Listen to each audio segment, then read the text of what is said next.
दोस्तों, आप सभी को मालूम होगा कि जब पुलिस से कोई केस सुलझ नहीं पाता या उसकी जांच पड़ताल पुलिस सही से नहीं कर पाती, केस की तहकीकात तो करती है लेकिन कुछ जानकारी प्राप्त नहीं होती है, तो फिर वह केस सीबीआई को सौंप दिया जाता है। सीबीआई टीम उस केस की बारीकी से छानबीन करती है और केस को सुलझाने में हर हदार कर देती है, चाहे उसके लिए उन्हें कुछ भी करना पड़े। सीबीआई केस की जड़ तक जाती है और मुजरिम का पता लगाकर उसे सख्त से सख्त सजा दिलाती है। और ऐसा ही होता है एक होटल में, जिसको लेकर पुलिस के पास बार बार कंप्लेंट आ रही थी। शिकायतों में बताया जा रहा था कि होटल में लड़कियों का देह व्यापार हो रहा है।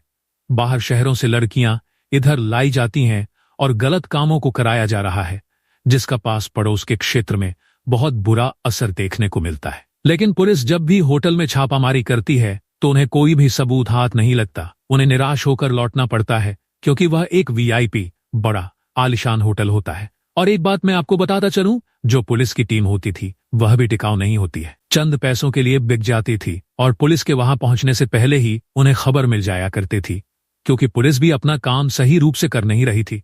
और कोई पुलिस का ही सिपाही छापेमारी की सूचना होटल में दे दिया करता था।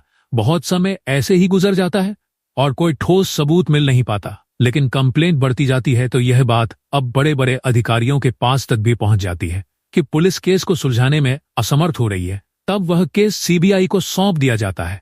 तब सीबीआई ऑफिसर केस को अच्छे से देखते हैं, समझते हैं, सफाई करने का काम दे देता है। सीबीआई इंस्पेक्टर होटल के अंदर काम करने लगते हैं और धीरे धीरे वहां के माहौल को समझने लगते हैं। उन्हें कई संदिग्ध गतिविधियां दिखाई देती हैं जो उन्हें इस केस की गहराई में ले जाती हैं। अब उन्हें यह समझ में आ रहा है कि इस होटल में कुछ गड़बड़ है और उन्हें हर हाल में सच्चाई का पता लगाना है। होटल की साफ सफाई के लिए रख लेता है सीबीआई इंस्पेक्टर। पूरे 1 महीने होटल में बर्तन साफ करते हैं और फर्श पर झाड़ू पोछा करते हैं। लेकिन एक रात वही होटल में ऐसा कांड कर देते हैं जिसे देखकर मैनेजर और उनका सीबीआई स्टाफ भी दंग रह जाता है। आखिर उन्होंने होटल में ऐसा क्या कदम उठाया था जो सभी लोग हैरान रह गए थे? आइए जानते हैं पूरी कहानी की सच्चाई इस वीडियो में। लेकिन वीडियो में आगे बढ़ने से पहले आप सभी दोस्तों से विनम्रता से निवेदन है कि आप वीडियो को एक लाइक कर दीजिए और हमारे YouTube चैनल को सब्सक्राइब करें। और दोस्तों, यह सच्ची घटना मुंबई की है। मुंबई की झुग्गी झोपड़ी में एक साधारण सा परिवार अपनी जिंदगी को गुजार रहा था। परिवार में जो उनकी सबसे बड़ी लड़की होती है, जिसका नाम गुड़िया होता है। गुड़िया के 4 छोटे भाई बहन थे और उसके पापा रोड पर रेहड़ी लगाकर फलों को बेचा करते थे। लेकिन फिर भी परिवार खराब स्थिति से जूझ रहा था। गुड़िया जब बड़ी होती है, उसकी उम्र अब 16 साल की हो चुकी थी, तो वह बचपन से ही घर की तंगी को देखते हुए बड़ी हुई थी। अब सोचने लगती है कि मैं बड़ी हो गई हूं, ऐसा क्या काम करूं जो अपने माता पिता को 4 पैसों का सहारा दे सकूं और अपने परिवार की आर्थिक स्थिति में सुधार ला सकूं। तो गुड़िया जॉब की तलाश में शहर में घूमती है। कभी किसी कंपनी में जाती है तो कभी किसी कंपनी में जाती है, लेकिन कहीं भी काम या कोई जॉब नहीं मिल पाती।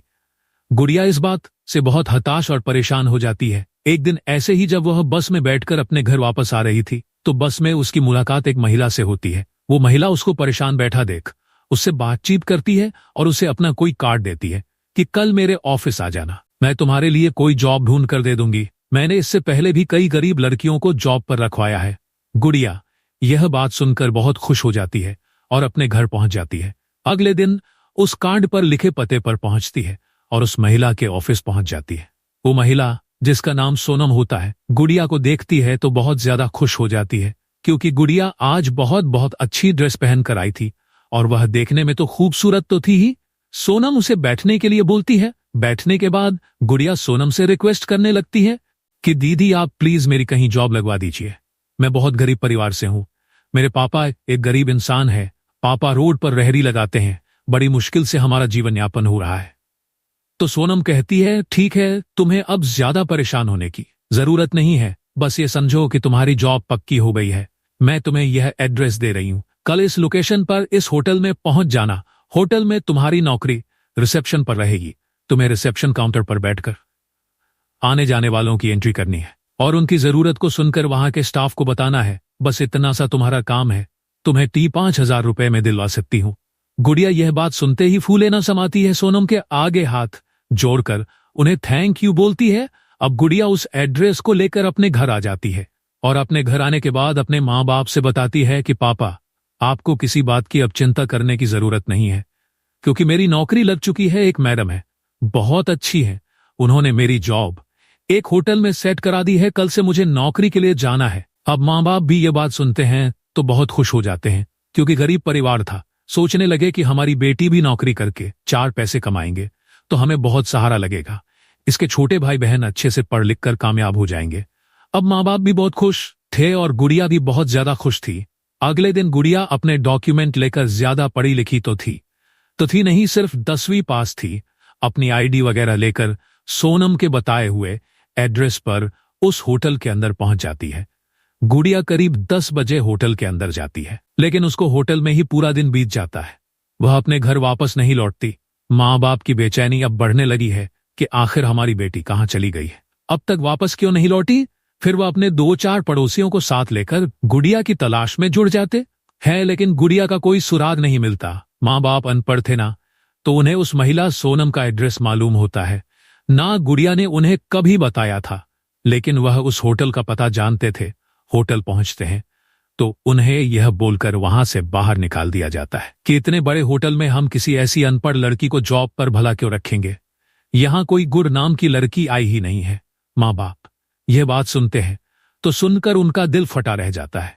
गुड़िया को ढूंढते ढूंढते 3-4 दिन बीत जाते हैं, मगर गुड़िया की कहीं से कोई खबर नहीं मिलती। तो फिर घर वाले परेशान होकर पुलिस स्टेशन जाते हैं और गुमशुदगी की रिपोर्ट दर्ज कराते हैं। बताते हैं कि साहब, हमारी बेटी उस होटल में जॉब करने के लिए गई थी, लेकिन आज 4 दिन बीत गए हैं, वह घर वापस ही नहीं लौट कर आई। हमने उसे सभी जगह खोज लिया है, अपनी रिश्तेदारी में, उसके यार दोस्तों, सहेलियों के घर, लेकिन किसी को कोई खबर नहीं है उसकी। अब जैसे ही पुलिस होटल का जिक्र सुनती है और एप्लीकेशन में होटल का नाम देखती है तो चौंक जाती है। उनसे पूछती है कि आपकी बेटी की उम्र क्या होगी, तो वह बताते हैं कि हमारी बेटी की उम्र क्या होगी, उम्र महज 16 साल की है। तब पुलिस वाले भी कहते हैं कि क्या तुम्हें भी यही होटल मिला था अपनी बेटी को नौकरी कराने के लिए। तब माँ बाप कहते हैं कि साहब, हमें तो कोई जानकारी ही नहीं थी, मेरी बेटी को एक महिला मिली थी, उसी के थ्रू वह उस होटल गई थी और हम उस महिला को जानते ही नहीं है। हमारी बेटी ही उससे फोन पर बातचीत करती रहती थी, उस महिला की बातों में आकर हमारी बेटी चली गई थी। अब पुलिस वाले भी समझ जाते हैं कि हो ना हो उस लड़की के साथ जरूर कोई अनहोनी हो गई है। फिर पुलिस उनकी FIR दर्ज कर लेती है और उनसे कहती है, उन्हें दिलासा देती है कि अब आप लोग घर चले जाइए, हम केस की छानबीन करते हैं, हमें आपकी बेटी की कोई भी खबर मिलती है तो हम तुरंत आपको सूचना दे देंगे। माँ बाप निराश होकर घर को लौट जाते हैं और पुलिस अपनी तहकीकात में जुड़ जाती है। 1-2 बार उस होटल पर छापेमारी करती है, लेकिन कोई भी सबूत नहीं मिल पाता, क्योंकि बड़ा आलीशान VIP होटल था।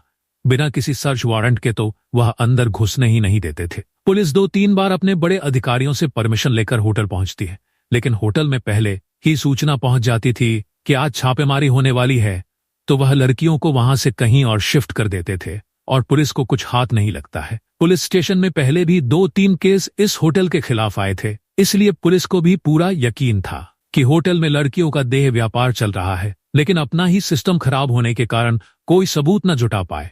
ऐसे ही समय बीतता गया। शहर के आला अधिकारी परेशान होकर रह जाते हैं। उनके पास दिन प्रतिदिन शिकायतें आने लगती हैं कि हमारी बेटी उस होटल में जॉब के लिए गई और हमारी भी ऐसे ही गई थी, लेकिन आज तक घर नहीं लौटी है। जब शिकायतें ज्यादा बढ़ने लगीं, कुछ स्थानीय लोग जो राजनीति में जुड़े हुए थे, वो अपना प्रेशर डालकर केस को CBI के हाथों में सौंपवा देते हैं। अब CBI की टीम केस को अच्छे से देखती है। पिछली इन्वेस्टिगेशन को ध्यान में रखते हुए वो फैसला लेते हैं कि हम डायरेक्ट रेड नहीं डालेंगे, हमें उस होटल के अंदर ही जाना पड़ेगा, वहां सबूत इकट्ठा करने होंगे, अच्छे से देखना होगा कि आखिर यह खबर सच है या झूठी, और अगर सच है तो कौन कौन लोग इसमें शामिल हैं और कौन कौन इनको फंसा है, क्योंकि सिर्फ होटल को सील कर देने से असल लोगों की सच्चाई का पता नहीं चल पाएगा। अब CBI इंस्पेक्टर अपने यूनिफॉर्म को उतार देता है और 15 दिनों तक ना नहाते हैं, ना अपने बाल धारी बनवाते हैं, और फिर एक गरीब मजदूर का भेष बनाकर होटल के मैनेजर के पास पहुंच जाते हैं और कहते हैं कि साहब, मैं एक बहुत बेसहारा और गरीब आदमी हूं, 2 दिनों से मेरे घर में चूल्हा तक नहीं जला है, बीवी बच्चे भूखे हैं, कहीं कोई काम नहीं मिलता, आप मुझे इस होटल में किसी भी काम पर रख लीजिए, जिससे मैं मेहनत मजदूरी करके अपने परिवार का पालन पोषण कर लूंगा। आप चाहे मुझे कुछ भी मत देना, बस मेरे परिवार को 2 वक्त का भोजन मिल जाए, इतना मेरे लिए काफी है। दिन रात यहीं रहकर काम करूंगा तो मैनेजर साफ साफ इनकार कर देता है कि यहां तुम्हारे लिए कोई ऐसा काम नहीं है, क्योंकि मैनेजर बहुत सतर्क रहता था कि कहीं कोई बाहर का आदमी सूचना ना दे दे और बाहर लोगों को इसकी जानकारी ना पता चल जाए। लेकिन वह मजदूर मैनेजर के पैरों में पड़ जाता है, फूट फूट कर रोने लगता है, भगवान का वास्ता देता है, उसके बीवी बच्चों का वास्ता देता है, क्योंकि दोस्तों सीबीआई ऑफिसर केस को सुलझाने के लिए किसी भी हद तक चला जाता है। अब मैनेजर भी सोचता है कि यह सचमुच कोई वास्तविक गरीब आदमी है, चलो इसको यहां साफ सफाई बर्तन मांजने के लिए रख लेते हैं, दिन रात यहां काम करेगा, ज्यादा सैलरी नहीं देनी है, फ्री का वर्कर मिल रहा है। तो मैनेजर उससे कहता है कि चलो ठीक है, मैं तुम्हें काम पर रख लेता हूं, लेकिन तुम्हें झूठे बर्तन साफ करने होंगे, रूम में पोंछ लगाना होगा, यही सब काम तुम्हें यहां देखना रहेगा। तो मजदूर भी कहता है ठीक है साहब, मैं यहां काम करने के लिए तैयार हूं, बस मुझे काम पर रख लीजिए, मैं बहुत परेशान हूं। अब सीबीआई इंस्पेक्टर होटल के अंदर पहुंच जाते हैं और सतर्कता के साथ कुछ दिन अपने काम से काम रखते हैं, बिल्कुल मासूम और भोलापन लोगों को दिखाते हैं।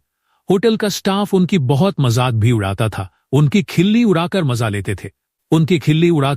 लेते थे, लेकिन सीबीआई ऑफिसर सब कुछ बर्दाश्त करके होटल में काम करते हैं, लोगों का विश्वास जीत लेते हैं कि यह तो भोला भाला सा इंसान है, आधा ही पागल है। वो झूठे बर्तनों को साफ करते और फर्श पर पोछा लगाते, यहां तक कि टॉयलेट तक को साफ करने का काम उन्होंने किया, लोगों को अपनी इमेज का एक भोले भाले इंसान की तरह दिखाया। करीब 15 दिन ऐसे ही बीत जाते हैं। इसके बाद वह रात दिन वहां रह रहे थे और रात में आने जाने वाले लोगों पर निगाह रखने लगते हैं, कौन आदमी यहां आ रहा है। और कम उम्र की लड़कियां अक्सर उन्हें बेशुद्ध हालत में देखने को मिलती थी, जिनका लोग सौदा करके उनके साथ जबरदस्ती किया करते थे। एक एक चीज को वह अच्छे से देख चुके थे और बहुत सारे सबूत उन्होंने वहां इकट्ठा कर लिए थे। अब उनसे रोजाना लड़कियों के साथ हो रही दरगी को देखा नहीं जाता। फिर वह एक रात मौके पर ही अपनी टीम को कॉल करके होटल को चारों तरफ से घिरा लेते हैं और कुछ सिपाही होटल के अंदर आ जाते हैं। रंगे हाथों मैनेजर और उनके स्टाफ को लड़कियों की जिस्म फरोशी करते हुए दबोच लेते हैं। अब उस होटल से एक नहीं बल्कि 122 लड़कियां बरामद की जाती है। सभी लड़कियों को एकत्रित करके उनकी पहचान को छुपाकर उन्हें सरकारी वार्ड में शिफ्ट कर दिया जाता है। वहां उनसे सीबीआई टीम पूछताछ करती है तो सभी लड़कियां बयान देती हैं कि हमें नौकरी का झांसा देकर हमें फंसाया गया और जबरदस्ती हमें यहां लाकर यह काम कराया जाता है। उन लड़कियों ने मैनेजर सहित उनके स्टाफ और उस महिला सोनम के खिलाफ अपना बयान दिया।